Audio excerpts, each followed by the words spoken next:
आप लोग आए हो बहुत अच्छे होंगे और मैं एडवोकेट रेखा सिन्हा आप सबका वेलकम करती हूँ अपने यूट्यूब चैनल पे। और हम लोगों ने जो सीरीज़ चला रखी है वो उत्तराखंड एपीओ के पर्पज़ से है, जिसमें आईपीसी हमारा ऑलरेडी चल रहा है।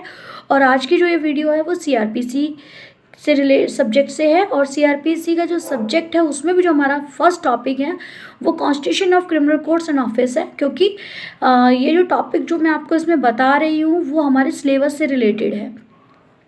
जनरली हम लोग जो बेरेक्ट पढ़ते हैं तो ऑफिस स्टार्ट से पढ़ते हैं, लेकिन इसमें मैं वही टॉपिक क्लियर कराऊंगी, वही टॉपिक हम पढ़ेंगे जो ऑलरेडी हमारे सिलेबस में बता रखा है।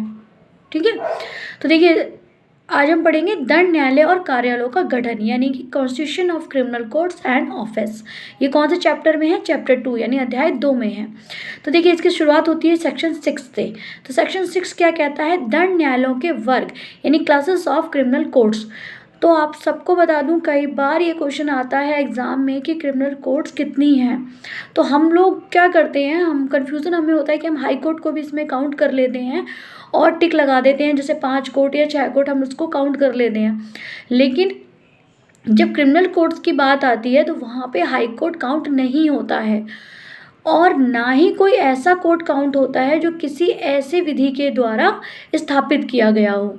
ठीक है, इन कोर्टों से अलग अब कौन कौन सी कोर्टें आती हैं जो हमारे क्रिमिनल कोर्ट्स हैं? पहला सेशन न्यायालय, ठीक है। दूसरा है प्रथम वर्ग न्यायिक मजिस्ट्रेट और किसी महानगर क्षेत्र में महानगर मजिस्ट्रेट, यानी कि फर्स्ट क्लास जुडिशियल मजिस्ट्रेट, और मेट्रोपॉलिटन एरिया में जो एमएम होता है यानी मेट्रोपॉलिटन मजिस्ट्रेट जिसको हम बोलते हैं वो। तीसरा हमारा हो गया द्वितीय वर्ग न्यायिक मजिस्ट्रेट यानी सेकंड क्लास जुडिशियल, जो सेकंड क्लास जुडिशियल मजिस्ट्रेट होता है वो। ठीक है, judicial magistrate of second class. ठीक है, और फोर्थ है हमारा कार्यपालक मजिस्ट्रेट यानी एग्जीक्यूटिव मजिस्ट्रेट।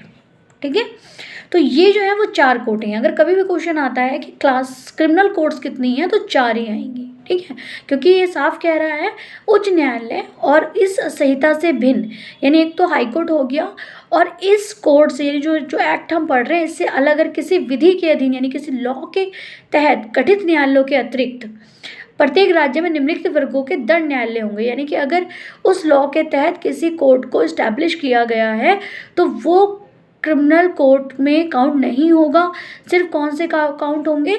जो प्रत्येक राज्य में बनाए गए हैं। तो प्रत्येक राज्य में कितने क्रिमिनल कोर्ट्स बनाई गई हैं? 4। ठीक है, एक बार और रिपीट कर देती हूँ। सेशन कोर्ट, ठीक है, यानी सेशन न्यायालय। दूसरा प्रथम वर्ग न्यायिक मजिस्ट्रेट यानी judicial magistrate of the first class, और किसी महानगर क्षेत्र यानी मेट्रोपॉलिटन एरिया। आप सबको पता होगा मेट्रोपॉलिटन एरिया कौन सा होता है? जहाँ पे जनसंख्या 10 लाख से ऊपर हो। ठीक है, जहाँ पे भी 10 लाख से ऊपर की जनसंख्या होगी उसको क्या काम बना दिया जाता है? महानगर क्षेत्र, मेट्रोपॉलिटन एरिया उसको घोषित कर दिया जाता है। ठीक है, तो मेट्रोपॉलिटन मजिस्ट्रेट भी हो गया जो मेट्रोपॉलिटन एरिया में होता है यानी महानगर मजिस्ट्रेट, जिसको जनरली हम एमएम के भी बोलते हैं शॉर्ट फॉर्म में अगर हम बात करें तो। और थर्ड हो गया द्वितीय वर्ग न्यायिक मजिस्ट्रेट यानी judicial magistrate of the second class, और लास्ट का फोर्थ क्या है? कार्यपालक मजिस्ट्रेट यानी एग्जीक्यूटिव मजिस्ट्रेट। ठीक है, ये आपका सेक्शन 6 जो है वो कंप्लीट हो गया। अब आते हैं सेक्शन 7। देखिए सेक्शन 7 क्या कहता है? प्रादेशिक खंड यानी कि टेरिटोरियल डिविजन्स। ठीक है, तो टेरिटोरियल डिवीजन कैसे होता है? आप सबको पता होगा कि जब भी हम कोई केस फाइल करते हैं तो उसमें जुडिक्शन देखना ज़रूरी होता है। ठीक है, जुडिक्शन कभी हम कोर्ट से काउंट, हम कभी थाने से काउंट करते हैं, या हम जहाँ पर वो एक्ट हुआ है हम उससे काउंट करते हैं, है ना। उससे हम देखते हैं कि भाई इसका जुडिशियल का जो है वो कहाँ का बने, जुडिक्शन कहाँ का बनेगा। तो टेरिटोरियल जो है वो वही चीज़ होती है। तो देखिए टेरिटोरियल खंड क्या होता है, टेरिटोरियल डिवीज़न कैसे होता है? प्रत्येक राज्य का एक सेशन खंड होगा, यानी कि जो डिस्ट्रिक्ट है उसमें क्या होगा? उस डिस्ट्रिक्ट में एक सेशन खंड होगा, यानी कि एक ही सेशन डिवीज़न होगा, या उसमें सेशन खंड होंगे, या फिर क्या बोला कि कई सेशन खंड हो सकते हैं। और इस संहिता के प्रयोजन के लिए प्रत्येक सेशन खंड में एक जिला होगा या उसमें जिले होंगे। ठीक है, यानी कि प्रत्येक सेशन खंड जो है, जो एवरेज जो टेरिटरी जो आपका सेशन डिवीज़न है वो एक जिले में भी होगा या फिर कई जिलों में भी हो सकता है। परंतु प्रत्येक महानगर क्षेत्र उक्त प्रयोजन के लिए एक पृथक सेशन खंड और जिला होगा। लेकिन जहाँ पर बात हम करते हैं एक मेट्रोपॉलिटन एरिया की, तो वहाँ पर एक सेशन खंड और जिला होगा, यानी पृथक सेशन खंड, यानी अलग एक सेशन खंड होगा और एक जिला होगा, डिस्ट्रिक्ट होगा। ठीक है, तो ये तो कह दिया 7 का सब क्लोज 1 जो बात करता है उसकी, कि भाई सेशन खंड जो होंगे वो किस तरीके से होंगे, किस तरीके से टेरिटोरियल डिवाइड होगा। अब बात आती है 7 के क्लोज 2 की। ये क्या कहता है, राज्य सरकार उच्च न्यायालय के परामर्श के पश्चात, ठीक है, ऐसे खंड और जिलों की सीमाओं या संख्याओं में परिवर्तन कर सकती है। देखिए आप सबको पता होगा यूपी क्या है, यूपी बहुत बड़ा है। ठीक है, अब इसमें क्या है, अब इसमें बहुत सारे ज़िले हैं। आज की डेट में अगर मैं गलत नहीं हूँ तो 75 शायद इसमें ज़िले हैं। तो हर ज़िले में एक सेशन कोर्ट होगी, एक डिस्ट्रिक्ट कोर्ट होगी। उस डिस्ट्रिक्ट कोर्ट में क्या होगा, सेशन कोर्ट होगी। ठीक है ना, तो किस तरीके से डिवाइड किया है, जिले के हिसाब से डिवाइड किया ना। अब ये थोड़ी ना कि यूपी है तो एक ही कोर्ट कर दिया, ऐसा तो नहीं करा। तो उन्होंने यही बात की थी कि या तो कई जिले होंगे और जिलों में कई सेशन खंड होंगे। मान लीजिए 75 जिले हैं तो उसमें 75 डिस्ट्रिक्ट हो गई, तो 75 सेशन कोर्ट होंगे ना। तो वो चीज़ है। देखिए ये करंट्स का जो मुझे 75 डिस्ट्रिक्ट पता है उसके वे में मैं आपको बता रही हूँ। ठीक है, तो अगर संख्या में कुछ आगे पीछे हो तो आप प्लीज़ देख लीजिएगा, क्योंकि ये मैं फॉर एग्जांपल आपको बता रही हूँ कि जैसे यूपी में 75 डिस्ट्रिक्ट बटे हुए 75 ज़िले हैं, तो प्रत्येक ज़िले में एक सेशन खंड होगा, यानी एक सेशन टेरिटोरियल होगा, सेशन न्यायालय होगा। ठीक है, अब 7 का सब क्लोज 2 क्या क्या कहता है कि राज्य सरकार उच्च न्यायालय के परामर्श के पश्चात, यानी कि अब बात आती है कि वो जो डिवाइड हो रहे हैं, जो सेशन खंड डिवाइड हो रहे हैं, जो सेशन जो डिवीज़न बनाए जा रहे हैं, वो किसके परामर्श से बनाए जाएंगे, तो वो राज्य सरकार बनाएगी, लेकिन हाई कोर्ट के परामर्श से बनाएगी। यानी हाई कोर्ट उसमें अपनी अपनी कंसल्टिंग देगा, अपनी सलाह देगा, तब जाके राज्य सरकार उस चीज़ को करेगी। तो देखिए सेशन खंड का मीन्स यही कि सेशन कोर्ट की बात हो रही है। ठीक है, कई बार क्वेश्चन आता है कि सेशन कोर्ट कौन स्थापित करता है, तो हम लोग क्या करते हैं, हम हाई कोर्ट पे टिक कर देते हैं, तो वो हमारा रॉन्ग होता है आंसर। क्यों, क्योंकि सेशन कोर्ट कौन बना रहा है, सेशन कोर्ट स्टेट गवर्नमेंट की वजह से बन रहा है, लेकिन उसके अंदर जजेस कौन बैठा रहा है, तो वो हाई कोर्ट बैठा रही है। ये फ़र्क है ना। अगर कोर्ट की बात होती है, कोर्ट को स्थापित कौन करता है, तो राज्य सरकार करती है। किसके परामर्श से करती है, हाई कोर्ट के परामर्श से करती है। और उसमें जो जजेस की नियुक्ति करती है वो फिर आपका हाई कोर्ट करता है। ठीक है, वो हाई कोर्ट यूपी का भी हो सकता है, वो आपका दिल्ली का भी हो सकता है, कहीं के भी अगर बात करते हैं हम लोग तो। ठीक है, तो ये हो गया। तो अब क्या है कि उसमें क्या कर सकती है, ऐसे जिलों की सीमाओं को या तो बढ़ा सकती है या घटाकर परिवर्तन भी, यानी उसके जो जिले हैं, अब जैसे मैंने बताया यूपी में 75 हैं, या कहीं पे मान लीजिए 18 जिले हैं, कहीं पे 10 जिले हैं, तो या तो उसको एक आधा जिला बढ़ा देगी या घटा देगी। तो ये किसके परामर्श से करेगी, राज्य सरकार हाई कोर्ट के परामर्श से करेगी। ठीक है, जब तक उससे बात नहीं करेगी तब तक वो उन खंडों को ना तो बढ़ा सकती है ना ही घटाएगी, लेकिन सलाह पे करेगी। अब आता है 7 का सब क्लोज 3 क्या कहता है, तो क्या कहता है कि राज्य सरकार उच्च न्यायालय से परामर्श के पश्चात किसी जिले के उपखंडों में विभाजित कर सकती है। यानी कि मान लीजिए उसको अब जिले के उपखंड सब डिवीज़न उसको बनाने हैं। ठीक है, जिले के अंदर भी पार्ट करने हैं, तो किससे सलाह लेगी, वो राज्य सरकार किससे सलाह लेगी, हाई कोर्ट से परामर्श करेगी। ठीक है, और उसको क्या, उपखंडों को भी क्या करेगी, सब डिवीज़न को भी क्या करेगी, वो उसको घटा या बढ़ा सकती है। ठीक है, अब बात आती है 7 सब क्लोज 4 की कि किसी राज्य में इस संहिता के प्रारंभ के समय विद्वान, यानी कि जब ये हमारा जो एक्ट है, कोड जो है, इसके प्रारंभ के समय अगर कोई सेशन खंड जिले और उपखंड इस धारा के अधीन बनाए गए समझे जाएंगे। यानी कि मान लीजिए किसी स्टेट राज्य में सेशन खंड कोई पहले से होगा या पहले जो भी कुछ होगा वो क्या माना जाएगा कि इस संहिता के प्रारंभ के बाद से उसको बनाया गया है। ठीक है, तो हमारा सब सेक्शन ऑलरेडी सारे कंप्लीट हो गए, यानी सेक्शन 7 हमारा कंप्लीट हो गया। अब आता है सेक्शन 8। तो देखिए सेक्शन 8 क्या कहता है, महानगर क्षेत्र। मैंने आपको बताया मेट्रोपॉलिटन एरिया की जब बात करते हैं तो वो कौन से सेक्शन में, वो सेक्शन 8 में है। तो देखिए इसमें क्या है, राज्य सरकार अधिसूचना द्वारा घोषित कर सकती है, यानी कि स्टेट गवर्नमेंट जो है वो एक नोटिफिकेशन के द्वारा ये बताएगी कि भाई डिक्लेयर करेगी कि उस तारीख से, जो कि वो बता रही है अपने नोटिफिकेशन में जो डेट बता रही है, जो अधिसूचना में निर्दिष्ट की जाए, यानी उस नोटिफिकेशन में जो डेट दिखाई जाए या बताई जा रही है, राज्य का कोई भी क्षेत्र जिसमें ऐसा नगर या नगरी समाविष्ट है, यानी कि ऐसा कोई भी शहर जो उसमें या नगर जो है या सिटी जो है वो उसके अंदर है, लेकिन उसकी जनसंख्या 10 लाख से अधिक है। ठीक है, यानी मोटे तौर से बात क्या है कि महानगर क्षेत्र कौन से होंगे, किनको महानगर क्षेत्र घोषित किया जाएगा, जिनमें 10 लाख से ऊपर की आबादी हो। ठीक है, कौन करेगा, स्टेट गवर्नमेंट करेगी। कैसे करेगी, गैजेट में नोटिफिकेशन जारी करेगी और उसकी तिथि वो मानी जाएगी जो उस नोटिफिकेशन में बताई गई है। ठीक है, उसके बाद 8 का सबसेक्शन 2 आता है, वो क्या कहता है, इस संहिता के प्रारंभ में यानी कि इस एक्ट के बनने से पहले मुंबई, कलकत्ता और मद्रास प्रेजेंटिंग नगर में से प्रत्येक और महानगर और अहमदाबाद नगर उपधारा 1 के अधीन महाक्षेत्र घोषित समझे जाएंगे। अब क्या है कि जब ये हमारा कोड बना, इसको एक्ट नहीं कह सकते, इसको कोड ही बोलेंगे क्योंकि दंड प्रक्रिया संहिता है तो उसको कोड ही काउंट करेंगे हम। तो ये कहना चाह रहा है कि जब ये कोड नहीं बना था, ठीक है, प्रारंभ से, यानी जब ये कोड नहीं बना था तो उस टाइम पे जो प्रारंभ शुरुआत हुई, भाई जब ये बन गया तो जब इसकी शुरुआत हुई तो मुंबई, कलकत्ता और मद्रास जो प्रेजेंटिंग नगरों में से प्रत्येक और अहमदाबाद जो नगर था, जो गुजरात हम बोलते हैं जिसको, वो जो था वो ये बोला गया कि उपधारा 1 के अंतर्गत महानगर क्षेत्र घोषित समझे जाएंगे। ठीक है, यानी कोड बनने के संहिता के प्रारंभ से, यानी जब से ये संहिता बनी, ये मान लिया गया कि भैया ये पहले से इसके अंदर महानगर घोषित माने गए। ठीक है, कौन कौन से स्टेट है, कई बार क्वेश्चन में आ जाता है कि महानगर क्षेत्र जो है कोड के हिसाब से कौन कौन से नगर माने गए, तो कौन कौन से माने गए, मुंबई, कलकत्ता, बॉम्बे, मुंबई अपना, कलकत्ता, मद्रास, ठीक है, और अहमदाबाद नगर। ठीक है, उसके बाद आता है 8 का सबसेक्शन 3, वो क्या कहता है, राज्य सरकार अधिसूचना द्वारा महानगर क्षेत्र की सीमा को बढ़ा सकती है। देखिए अभी क्या बात आई थी कि महानगर कौन घोषित करेगा, तो राज्य सरकार घोषित करेगी। कैसे घोषित करेगी, तो नोटिफिकेशन में जारी करेगी।